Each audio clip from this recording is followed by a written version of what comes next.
Okay, let's return to our loop equation. Remember, we were doing this loop right here. We had this equation, we had V minus Ri minus L di dt minus the voltage right here. This is V at Z plus delta Z. This was V at Z. And that all is equal to 0, and we were going to divide this equation by delta Z.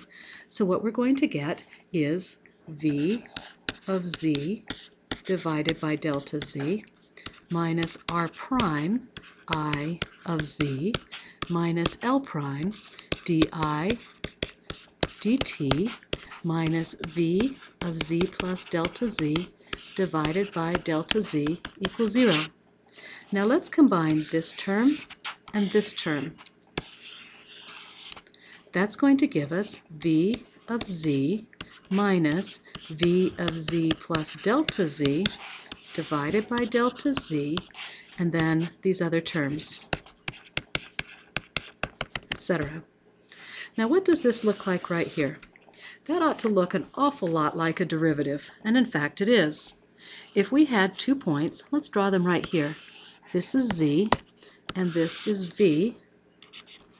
And if I had V of Z plus delta Z, and I had right here V of Z, see here's Z, here is Z plus delta Z, and I had some kind of function between them, if I took this point, V of Z plus delta Z, I subtracted off V of Z, and I divided by delta Z, that would give me the derivative of V with respect to Z.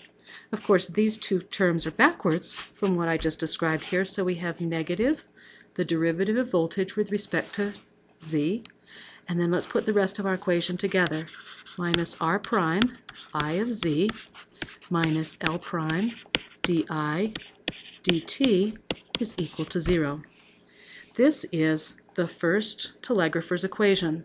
Most often we see it rearranged where we have an equal sign here which moves everything else to the positive, just like this. So there's our telegrapher's equation. Typically this is the telegrapher's equation for voltage.